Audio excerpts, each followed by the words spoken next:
Ladies and gentlemen, welcome to today's webinar titled How to Defend Against the Recoupment, Repayment Demands and SIU Audits, brought to you by Wave Compliance and WebCon 60.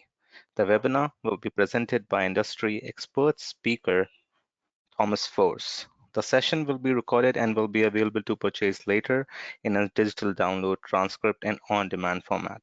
In case you have any questions during the event, you may type it in a question box below, and it will be answered by a presenter later in a Q&A session. Tom, welcome to the webinar, and over to you. Okay, thank you so much.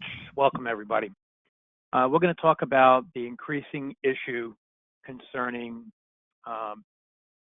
audits, repayment defenses, and special investigation audits brought by insurance companies against healthcare providers. If you're a healthcare provider and you have any type of volume in sending claims to insurance companies, I'm sure that you have these type of issues. They arise in a number of ways, sometimes as a negative EOB, sometimes as a formal letter requesting documents or repayment demand or full-blown audit. So we're going to talk about how to identify them and to defend against them. This is my bio. My email address, if anyone has questions and doesn't feel comfortable asking them, just give me an email. It's at my email address is at the end of the presentation. Okay, so I'm a former U.S. Marine, so I'm using military analogies here. But recoupments, defending them is much like a battle. It's the healthcare provider, sometimes with the patient, against the mighty and powerful and wealthy insurance company. So that's why I'm using that analogy. So how do you prepare for battle? Well, you need to unravel the complexities of the healthcare audit and recoupment demand. You need to strip it down and understand that it is simply a retroactive denial.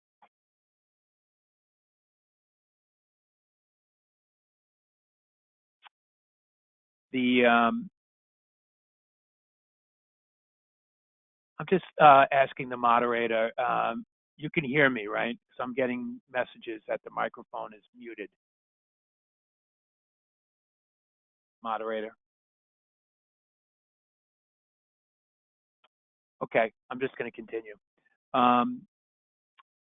So we need to understand that an audit or recoupment, regardless if it's $10 or $100,000, is nothing more than a retroactive denial.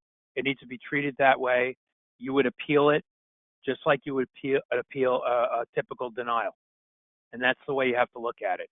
And that's how to unravel these audits. It's not as complex.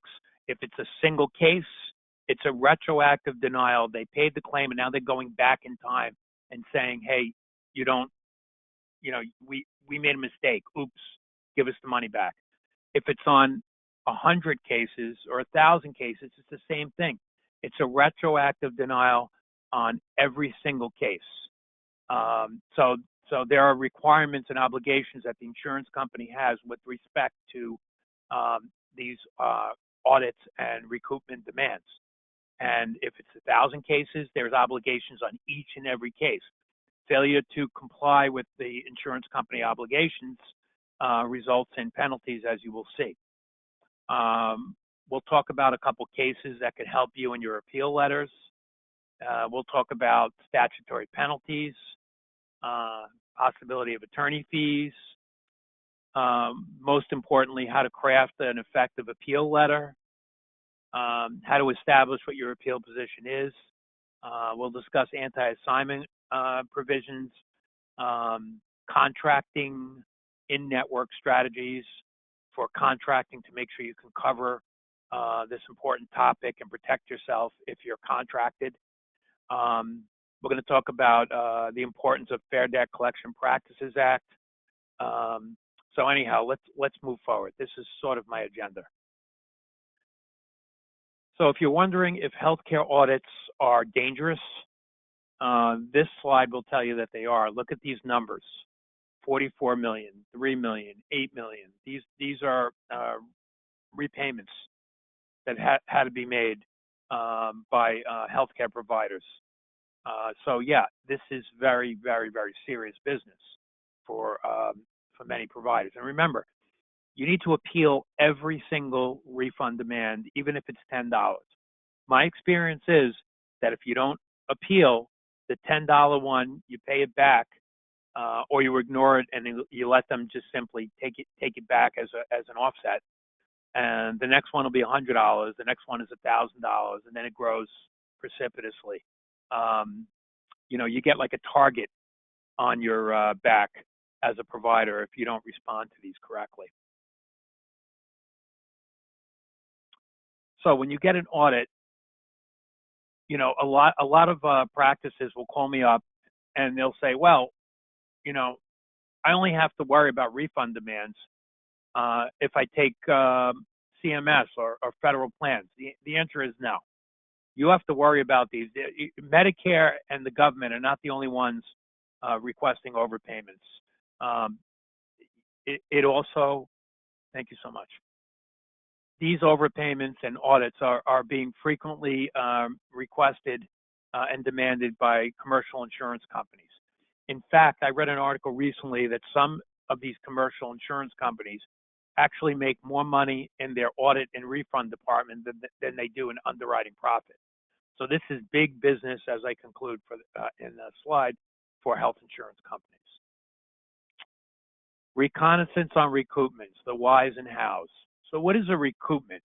It's when insurance companies audit past payments and spot errors in medical claims processing they believe led to an overpayment. Again, we paid this claim, we went back in time and realized we made a mistake, and now you owe us the money back. It's a retroactive denial. What is the trigger to a recoupment? So recoupments often surface as refund requests made by special investigation units or by collection vendors on behalf of the insurance company. And they're looking for signs of fraud, abusive billing practices, and sometimes they're just going through a fishing expedition. Again, this is big, big money for the insurance companies. If they pay a claim and they pay, $1 billion of claims, and they can get back a third of that money from their special investigations unit, they're making significant amount of money. They're already making a lot of money. I think the United Healthcare posted earnings last year in the billions. I think it was like 30 billion. So they're making tons of money, and this is one of the ways they're doing it. I've suspected for a long time that they deny 5 out of every 10 claims. And then of those 5 claims that they pay, they send them to an SIU department that does analytics and scrubbing. And then if they can get back 2 of those 5 paid claims in forms of a recoupment and a recovery of funds, think about how much money they can make. This is all about money.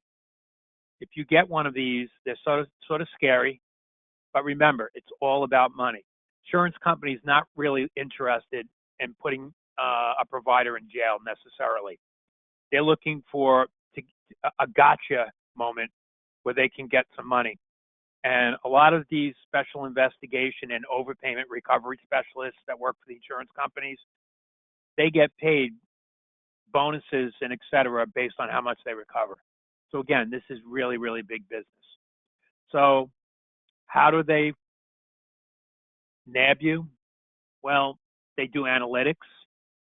For example, let's say internal medicine practices in a certain zip code, the loss ratios are X percent, but yet this particular provider has a loss ratio that's significantly higher, or in other words, the insurance company paid more claims for this particular one. Well, that's going to trigger an audit.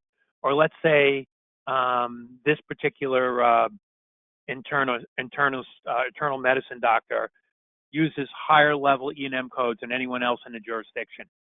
That provider is going to be audited. And like I said, one bad actor in a specialty, in a jurisdiction, could trigger the insurance company to audit all of the specialties in that jurisdiction. I've seen it happen. Sometimes they're just going through a fishing expedition.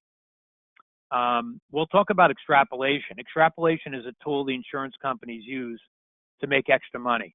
So let's say they review 10 claims, find an error ratio of 50%, 5 out of those 10 claims. They'll go back sometimes several years and say, well, we paid $7 million over the last 7 years, and we found a 50% error ratio in these 10 claims, so we want $3.5 million back. I know that sounds absurd, but that's what they do.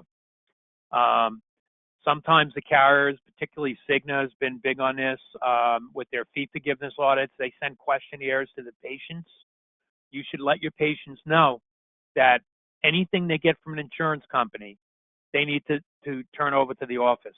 And they shouldn't be filling out any questionnaires concerning services at your particular office without referring first to the practice. And then lastly, whistleblowers. These are former employees, disgruntled employees of a practice or a facility, former physicians, former revenue cycle managers or staff. The government especially puts a significant compensation in their statutes available to whistleblowers where they find a substantial amount of fraud that they can recover on. That's how the insurance companies identify you for an audit. Okay. You might ask, why is it that many times these audits are started by special investigation units for the insurance companies in their fraud department? Well, my suspicion is based upon the prompt payment law in most states. Like, for example, New York is Section 3224B. So under these prompt payment statutes, like New York, it says that medical claims need to be processed and paid or denied within 30 days, unless additional information is requested within that 30-day period. So there's a strict time period. So the insurance companies argue that all of these prompt pay laws have an exemption for fraud. So if there's fraud, there is no, like in New York, you can only pursue a refund for 24 months from the date of payment, the date of the EOB. But if there's insurance fraud, the insurance company can go back 10 years. Every year they go back is more money that they're entitled to recover. So I think that one of the reasons that you'll get a letter from a special investigation department is because of these prompt pay law and their desire to circumvent these laws so that they can go back in time forever, several years, which increases the amount of money they can request in a refund. How difficult is it to prove civil fraud? Extremely difficult. 99% of the claims that I deal with defending audits for practices, there is no fraud, and there's no way that the insurance company can prove fraud. But they allege it anyhow. I also think that you'll get a letter sometimes from a special investigation fraud department is for scare tactics. If they scare you, they can encourage swift settlements. The SIU may demand documented evidence to substantiate their findings and decisions. Many of the personnel at a special investigation department are former FBI and law enforcement personnel. So you're dealing with experienced investigators. If you get one of these that's above 6 figures, I recommend that you retain someone like myself or a lawyer or someone as an expert. Not handling these the correct way could result in a significant loss for your practice. Okay. So now you're going to get a refund demand or an audit notice. Like I said, it could be an EOB, where it lists in the EOB that you're entitled to pay a claim, but they're taking the money back without giving you a right to appeal. That's a no-no. You're not allowed to do that. You need to appeal that. Every single one of these needs to be appealed in writing, even if it's $10, I'm telling you. and we're going to talk about how to do an appeal letter. Okay, so you may get an EOB that says you're entitled to payment on a claim, but they're taking it back on another claim, so you get paid zero. You may get a notice from a special investigator asking for 10 charts, medical records, patient ledgers, 10 charts or 50 charts. You may get a notice of refund on a particular case or a bunch of cases from the likes of Cotivity or Optum Health. These are third-party collection companies that are retained by the insurance company in order to collect overpayments. Again, I think their compensation is based upon how much they collect. Again, this is all about money. So whatever notice you get, understand that that starts the time period, right? So again, the notice is asking for a refund. The notice is asking for records based on an audit that they're doing that'll eventually result in a notice asking for a significant amount of money. The notice is nothing more than a denial. It's a retroactive denial. Again, I say that again. We paid this claim 2 years ago. We did an audit. We reviewed records. We realized we made a mistake. It's not medically necessary. All right. And a lot of these things, because they're based on money, a lot of the rationale for the audit is suspect and can be fought pretty easily. Because again, when it's all about how much they collect and that's their compensation based on collections from the provider on these overpayments, they're gonna go fishing and they're gonna create whatever rationale, legal or otherwise, to try to convince you and scare you into paying them. And after this presentation, you're gonna appeal these in writing. You're never gonna just voluntarily pay them anything. Okay, so we talk about reclassification or recoupment. What is it really? A retroactive denial. We should talk about adverse benefit determinations. Most claims are governed by ERISA because the health coverage is from a self-funded plan, and self-funded plans are governed by federal law called ERISA. Fully insured plans are governed by insurance law. Under insurance law, denials, when there's a denial, under the insurance prompt payment law, let's say in New York, 3224A, insurance company can't just deny a claim. They have to put it in writing and set forth the reason for the denial with specifics. Now, ERISA, the insurance company, has additional obligations. Under the ERISA claim guidelines, which you can Google and you can get them. You might be surprised if you Google them how extensive they are.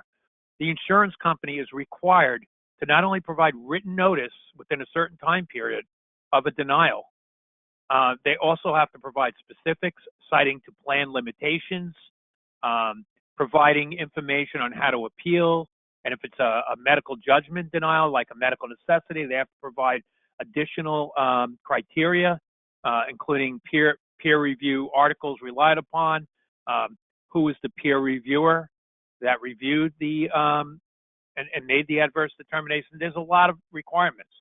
These are the kind of things you're going to put in your appeal letter. You're going to demand documentation and information. I usually put them at the end of the appeal. I call them ERISA demands. And I say, in accordance with ERISA and with specific local state insurance laws, you're required to provide documents and information concerning the adverse benefit determination, mainly the retroactive denial, the refund demand, which is a retroactive denial, which is essentially an adverse benefit determination, right? And I'm asking them for copies of the plan documents. I'm asking them for any guidelines, any peer reviewers. I mean, anything you can think of. Because ultimately, if you end up having to sue them, and you're only going to sue them if the floor falls in, they stop paying all your claims, they're looking for seven-figure refunds. You know, every time that a plan administrator or an insurance company for ERISA governed plans fails to abide by an ERISA guideline, it's $110 penalty per day per violation. So these penalties, if you ever litigate against a health plan, could be extensive, even higher than your damages. So again, we talked about when you're before you file an appeal, you need to understand, is this a fully insured plan? In other words, is this an insurance policy that's an insurance policy for health coverage? That's governed by the insurance law and the state that the policy was delivered. Insurance policies, health policies usually have a policy and a certificate of insurance. If it's a large employer group, most likely it's going to be a self-employer plan sponsored and funded by the employer. It's governed by federal law, ERISA. All right, and under ERISA, those laws, like I said, are even more strenuous as far as the requirements of the plan administrator. If you're in network, you're participating provider, you need to look at your contract, because many times, whether you know it or not, you're giving up your rights with respect to refunds and recoupments. Many times, if you're in network, those contracts or the provider manuals associated with the contracts allow the plan to offset and take back the money without even allowing you to appeal, which they couldn't do if you were at a network. So you should, when you're contracting, make sure your contract people look at the refund and recoupment and overpayment provisions of your contract. Okay, so once you determine if it's a fully insured plan or self-funded, if you're not sure, then what you do is cite both laws, the state law and the federal law. And I do that quite often just to cover myself. All right. Keep in mind that under whether it's state law or insurance law, you have the right to contest overpayment recoveries. They're retroactive denials. You can appeal them. Sometimes you have two rights of appeal.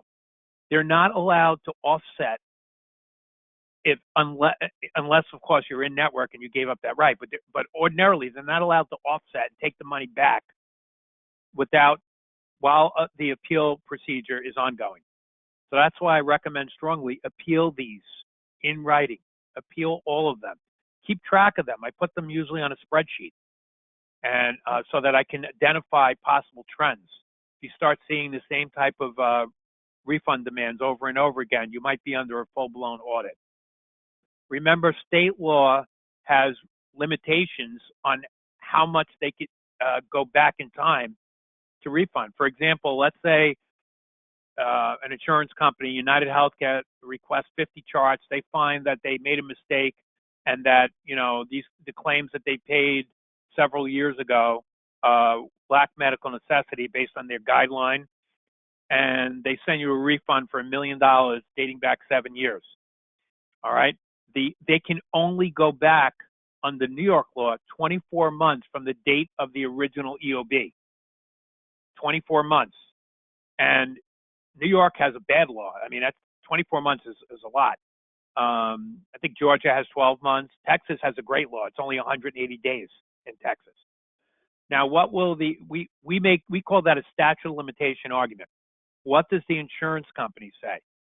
They say that under ERISA, there is no statute of limitation. State law, there's a statute of limitation on how far the insurance company can go back in time. New York, for example, 24 months from the date of the EOB.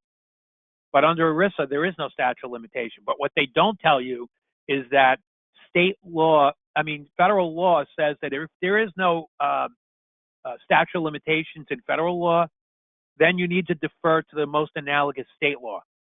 They won't tell you that. So a lot of times I'll get these refunds that are 7 years old and they're $3 million, and I can knock them out almost immediately down to 1/10 the value based on statute of limitations. Okay. Okay, so let's move on.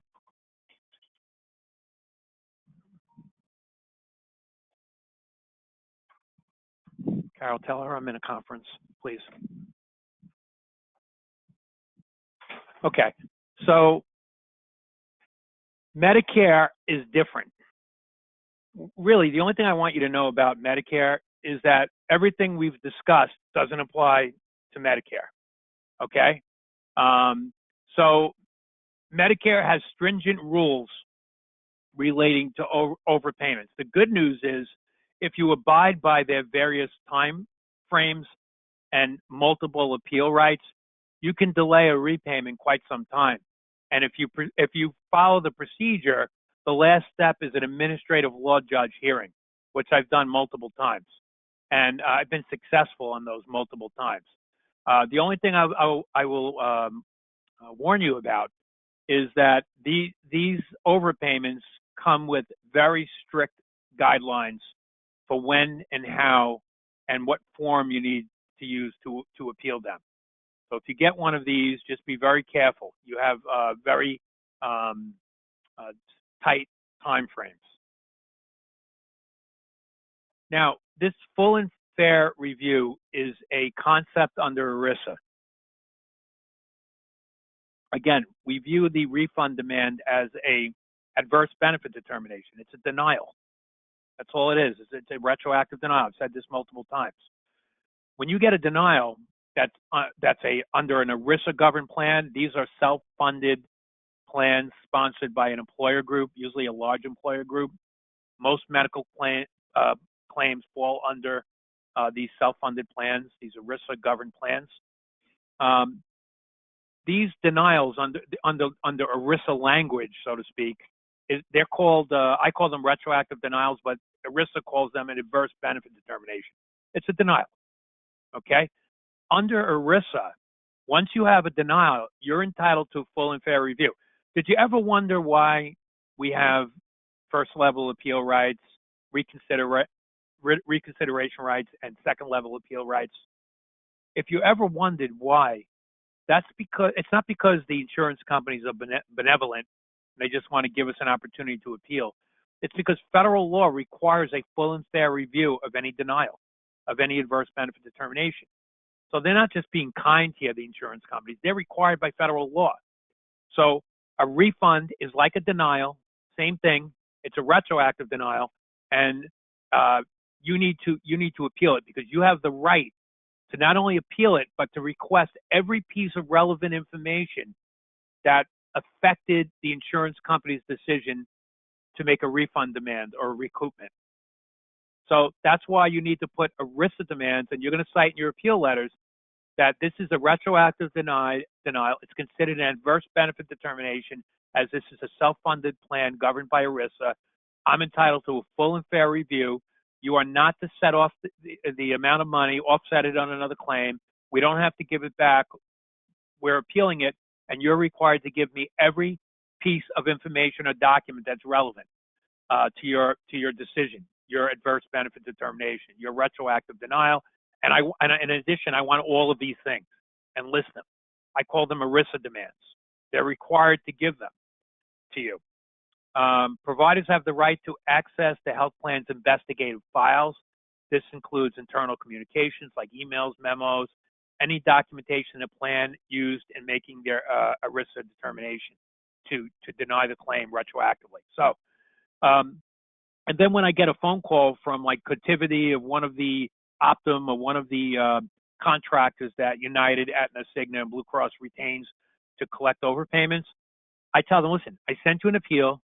You never responded to the appeal. I asked for documents. You didn't respond. I'm not paying a damn cent until you respond to my appeal, which they hardly ever do. And then, you know, like I said, if you get an offset, there's at that point, when they didn't respond to your appeal and the appeal rights haven't been exhausted, there's a lot of things you can do. If it's a small amount of money, I've gone to small claims court against carriers. That's a really good way to get their attention and stop these stupid little refunds. So I've done that before. And you have to sue in small claims the insurance company. They have to have an office. You can sue them wherever they have an office, even if it's a small office in that jurisdiction, that town.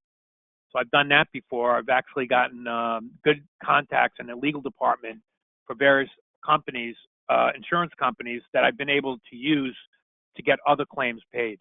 So it's actually not a bad thing to do.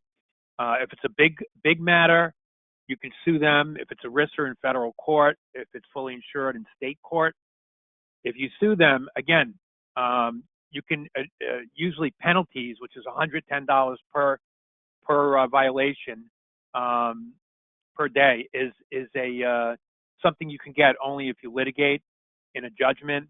You can get defense costs, but remember, you're entitled to a full and fair review. Don't forget that.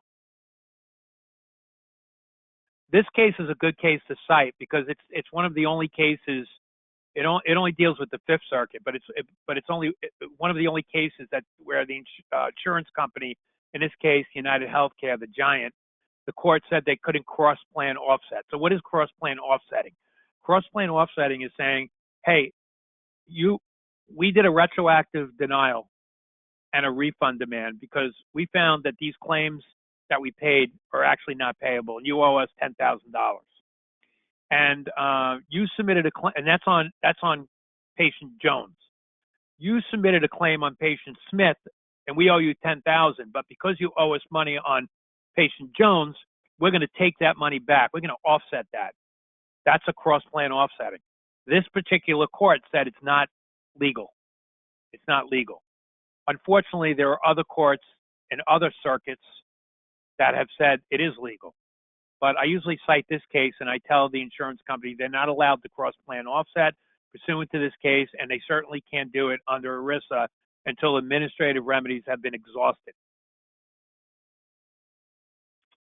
These are the ERISA claim procedures, the section for notice requirements, the section for full and fair review, and then the section for payer must establish reasonable claim and appeals procedures.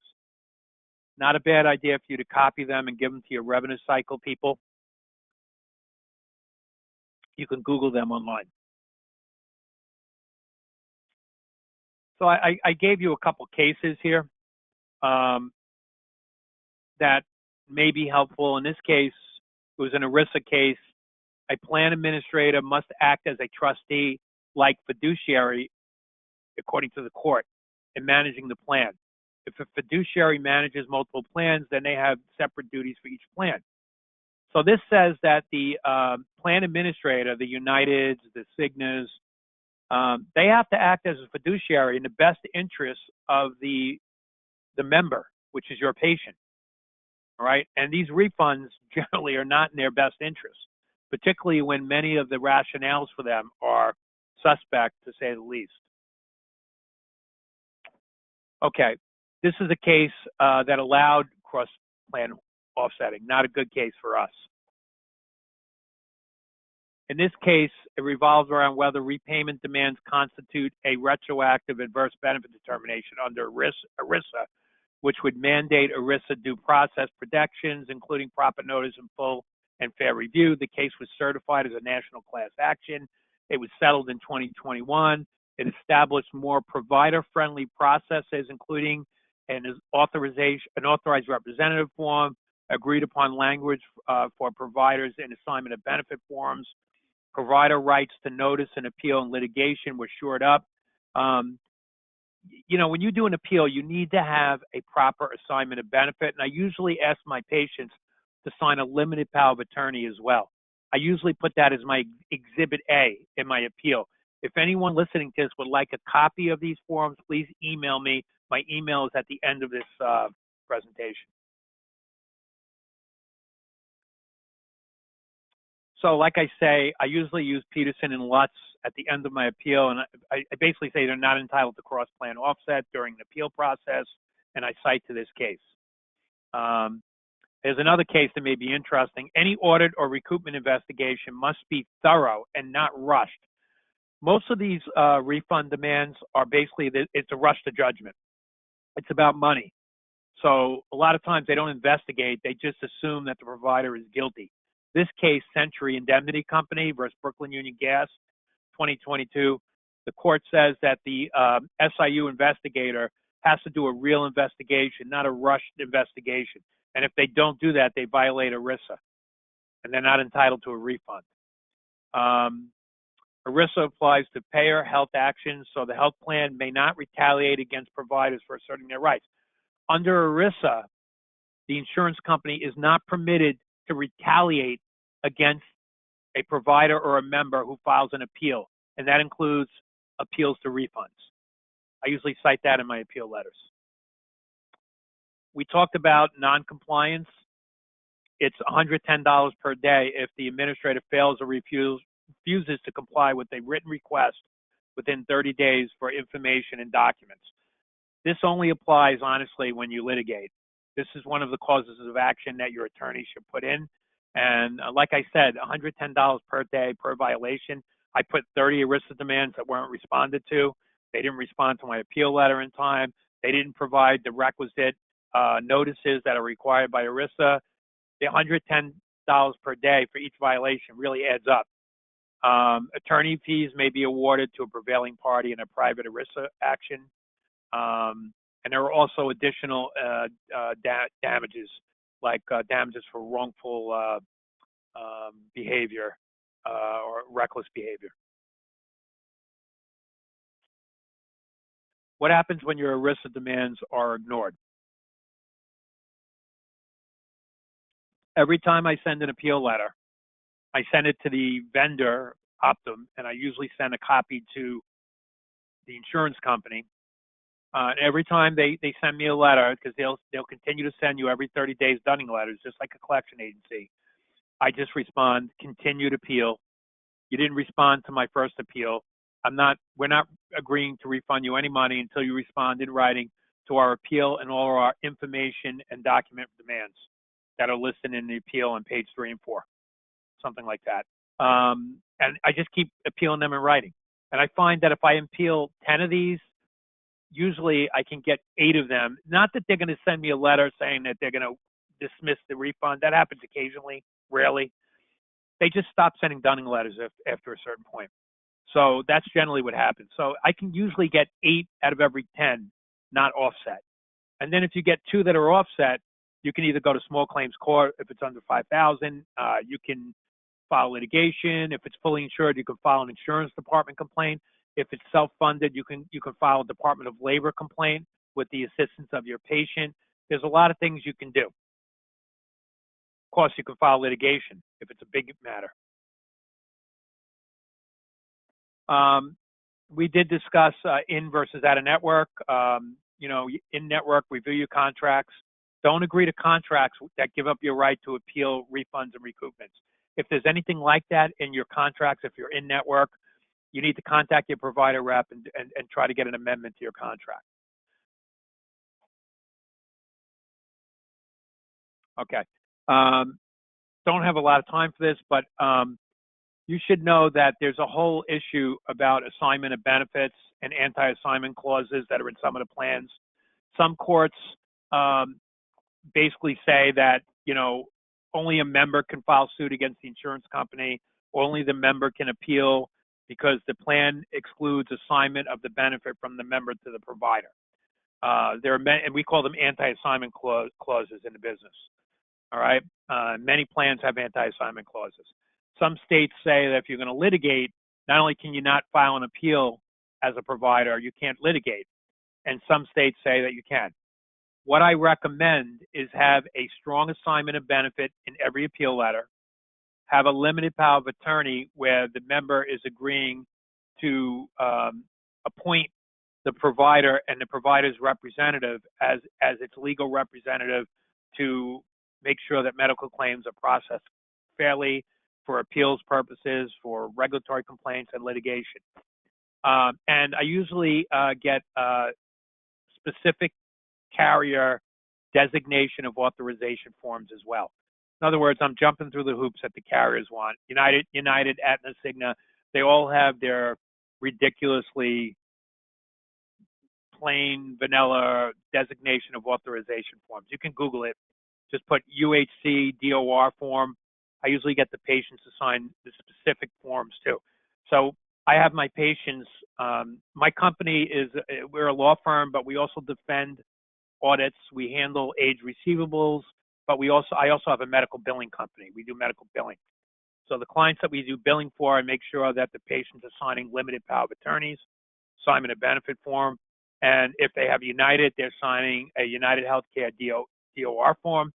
If it's an Aetna, they're signing an Aetna DOR form, or et cetera. I'm making sure I jump through all. In other words, when I do an appeal, even if it's for a refund, I do not want to delay, especially if it's for a non-payment.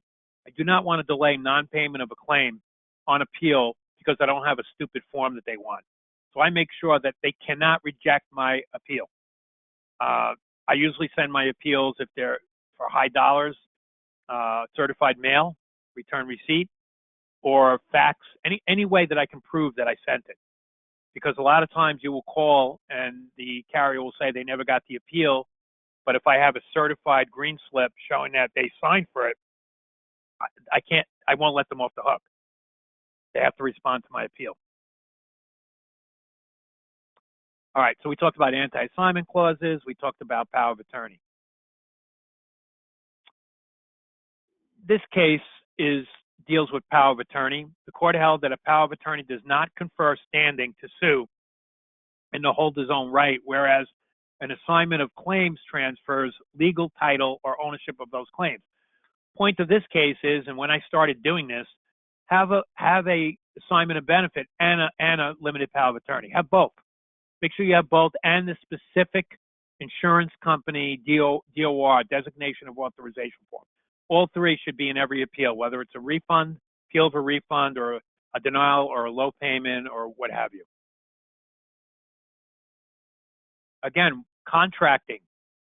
I can't tell you. Nobody looks at this. Do not waive your right to appeal refunds if you're in network. Don't let the carrier simply be able to take their money back anytime they want just because you're in network. You need to look at those contracts. So let's talk about, I got a couple minutes and I'll open it up for questions. Let's talk about Fair Debt Collection Practices Act. Okay. So under the Fair Debt Collection Practices Act, the consumer, a debtor who gets a debt collection letter, has certain rights. They're entitled to a verification of benefit within 30 days. The notice that comes in asking them for a debt has to be in a certain format. There has to be what we call a mini Miranda notice. There's all kind of requirements. So refunds technically don't trigger Fair Debt Collection Practices Act, but in a certain extent, they really do. Because if a carrier is asking you for $100 back, that $100 technically has to come from the patient, right? This is a claim that was covered that's no longer covered. I hope you have a financial agreement where the patient agreed to be responsible for their deductible, their coinsurance, their copay, and for non-covered services. Make sure your financial agreement says that.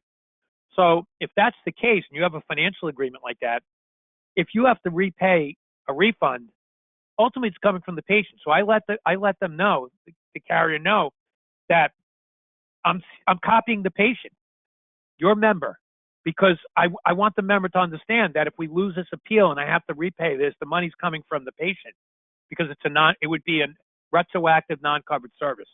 I find that it's good to put this in the letter, and if you can, copy the patient, get the patient involved. I've gotten patients call when they got appeals saying, "What is this all about?" And I explain that ultimately they're looking for $5,000 back, and they're gonna want that money from you. I made the patient an advocate. Patient calls, starts screaming at the insurance company. Lo and behold, the recoupment and the refund demand is dismissed. So I would recommend copying patients and including Fair Debt Collection Practice language wording in your appeal letters. Okay, so this is my summary. Let me just talk quickly for 5 minutes about how to do an appeal letter. So first thing you do is you make sure that you send it in a way that you can track it. Either it's going to be a fax, you're going to send it to Cotiviti or to the vendor. If it's a big appeal, I usually like to also send it to the appeals department for the carrier as well. Send it certified. My first sentence is in the caption is first level appeal and objection to refund demand and audit. Right? And then the first thing I say is, we received your refund demand, which is attached as Exhibit A. Your demand seeks a refund for X amount of dollars based on whatever they're saying. Please be advised that we are the authorized representative for the provider and for your member. A copy of the assignment of benefit limited power of attorney, and United Healthcare DOR form or Aetna DOR form is attached as Exhibit B as evidence that I have this authority. In other words, you could treat me as if I am your member under the law. And then I say, your demand seeks whatever silly reason they have that they're entitled to a refund. They have to be specific. So I usually say, you're saying that the claim was processed incorrectly. Under both state law and under ERISA, you are required to specify the exact reasons for the denial. Saying a claim is processed incorrectly tells me nothing. Tell me why it's processed incorrectly. And under ERISA, we're entitled to a full and fair review and specifics as to the denial. I want the claim limitations you relied upon, any guideline you relied upon. I ask them for the copy of the plan and the whole kitchen sink because I have a full and fair review. I'm entitled to a full and fair review as representative for the member and the provider. So I include my ERISA demands and I list everything I can think of, right? And I copy the patient. And then I send it to the insurance company and I usually email it to the patient. You should also make sure that you have an email consent form required by federal law so that you can email patients. I don't like calling patients. It's so much easier to email them. So I also ask my billing clients, providers to have the patient sign an email consent form. If anyone wants one, just email me and I'll give you a copy. All right, that's my presentation. The appeals are as simple as that. They're as simple as that. It's not complicated, okay? Make sure you appeal everything. Keep them on a spreadsheet so you can track trends, right? And when you get a second notice without them responding to the first, in the caption, put continued first level appeal and continued objection in first level appeal of refund demand and audit. Does anyone have any questions? I'm going to turn it back over to the moderator.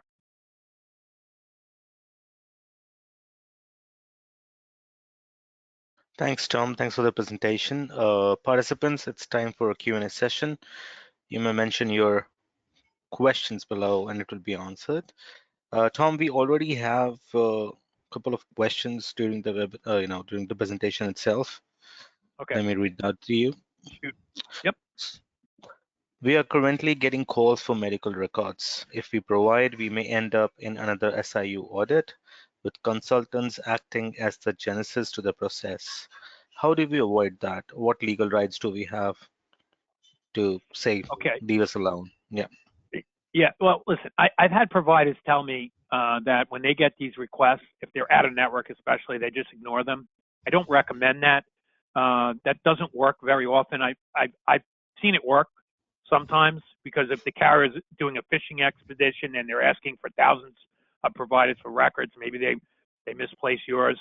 I usually like to jump through the hoops. So if they're asking me for records, I provide the records. And I send the records by certified mail so that I can track it. However, you have to be careful. You have to try to figure out what they're looking for.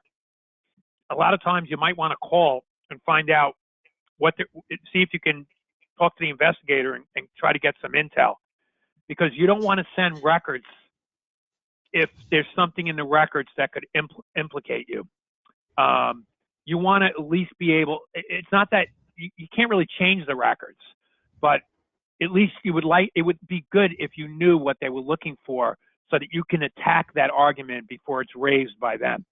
That's always a good thing. So if they're just looking for records and you feel comfortable that the records are documented correctly, and send the records in. I would be very careful if they're asking also for billing statements or billing ledgers, showing statements sent to the patient. We are seeing an exorbitant amount of these so-called fee forgiveness audits lately. It's like the newest phase of audits that you're doing. So, and it's not just out-of-network providers, it's in-network as well. If the insurance company believes that you're not routinely billing for co-insurance deductible, co-pays, and even sometimes a balance bill for out-of-network providers, that's the difference between charge and payment, they will do an audit and they will want all of their money back that they ever paid you. At least that's what Cigna's been doing lately. So if they're looking for ledgers, if it's just records and you feel comfortable with your records, send them in. If they're looking for records and they throw in that they want billing ledgers or statements, you need to be careful. I would consult somebody like me because they're trying to trick you.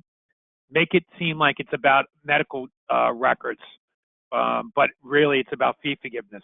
And fee forgiveness audits are scary. I know I've been very successful in getting clients out of fee forgiveness audits. Um, I mean, my success ratio is very good with those. I would say the hardest carrier that's pushing this and the one you have to be most afraid of is Cigna. Cigna is very aggressive. They take the position that if you're fee forgiving and there's a pattern, they see a pattern that you're not collecting cost share from the patient, deductibles, co-insurance, co-pays. They want all the money they paid you over several years. It could be seven figures.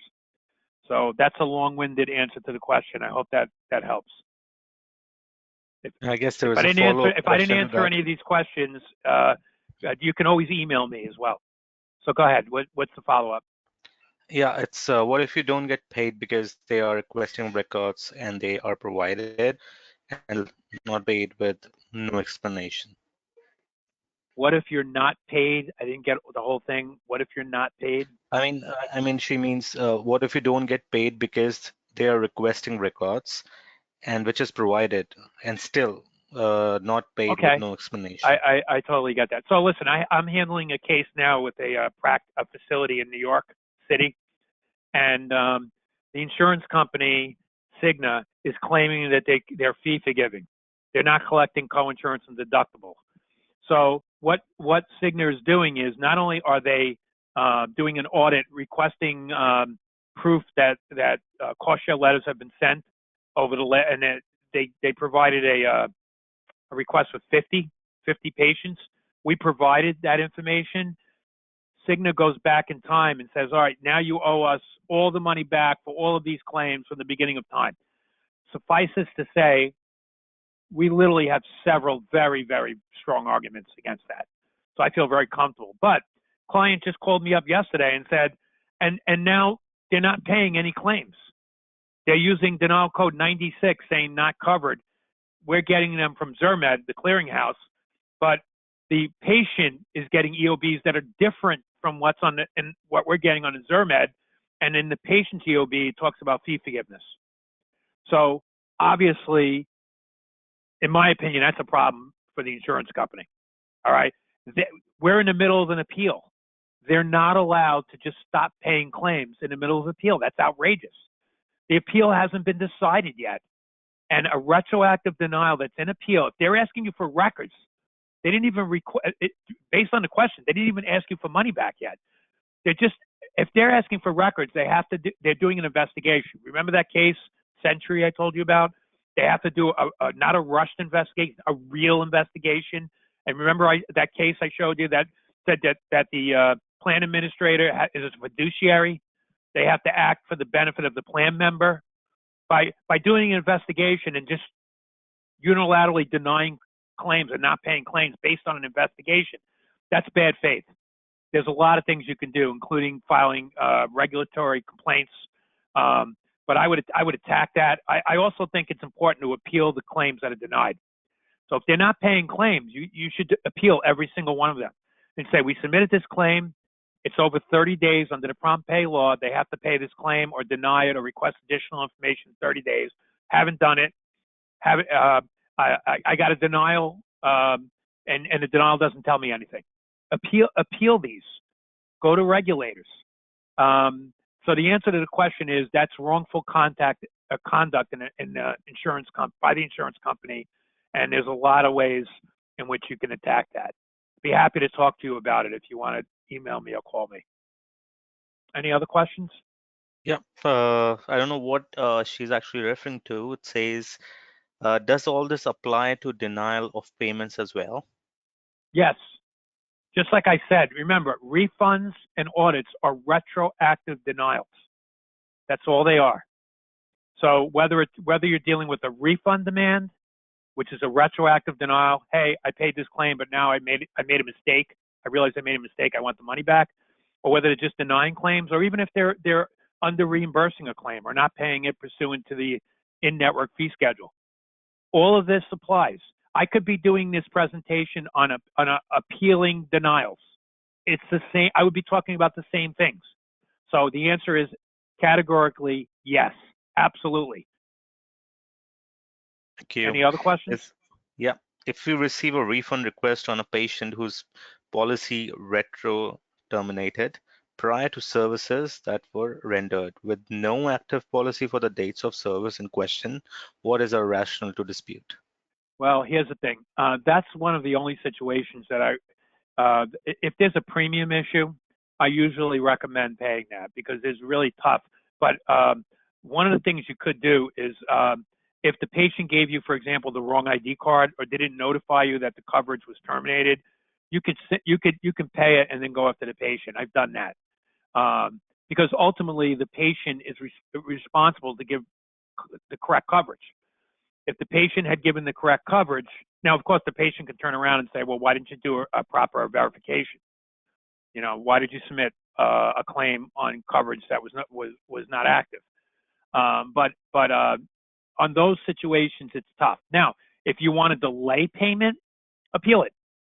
Let's say you want to pay it, but you want to pay it over time, or you want to pay it in a couple months, then appeal it.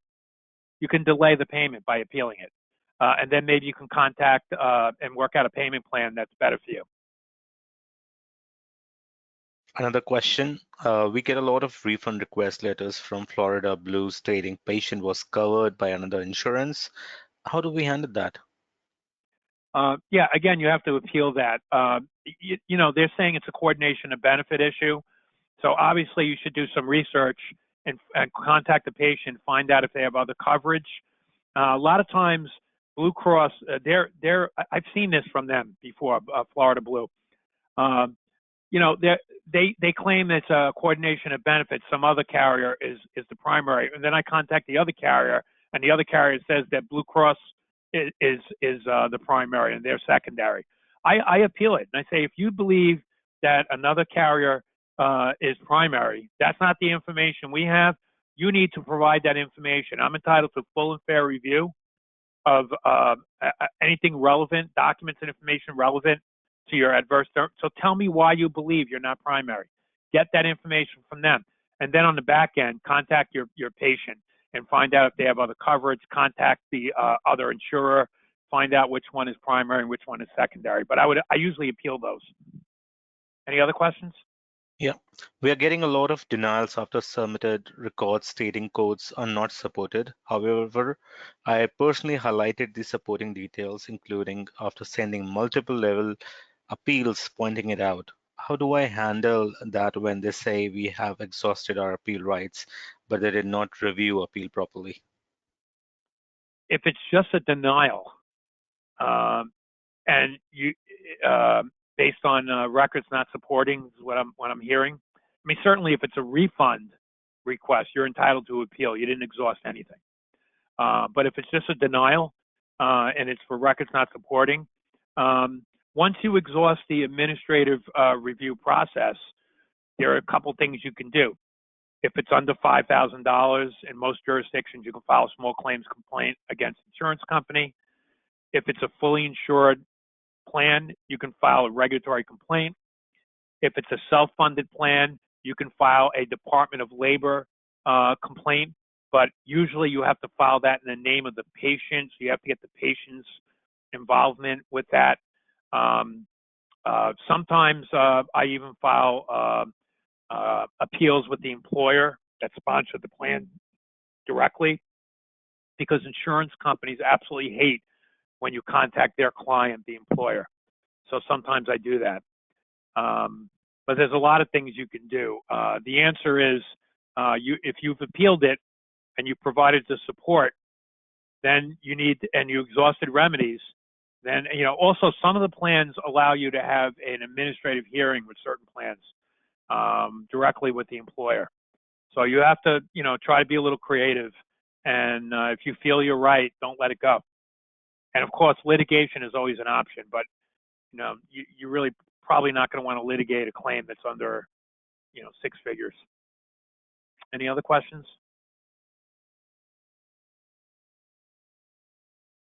I think that is it. Okay, so So, like I yeah, recommend. I know. I'm sorry. Go ahead. I don't want to cut you off. yeah, no, no, you may go ahead. I was just going to ask you to if you have any closing remarks as we are done with the presentation Okay. and the Q&A Sure. session. Yeah. Sure. Yeah. No. Like I said, if anyone is still confused with anything, or if they want a couple of those forms I mentioned, they can either email the webinar folks or email me, and I'd be happy to provide it. Best way to get a hold of me is by email, and I usually try to respond back within 24 hours. I appreciate the opportunity to talk about this important topic, and thanks again to the webinar folks for inviting me as a speaker. And have a nice day, everybody. Thank you very much, Tom. Thank you so much, attendees, for attending today's webinar. It was a wonderful session. To disconnect, you may simply hang up.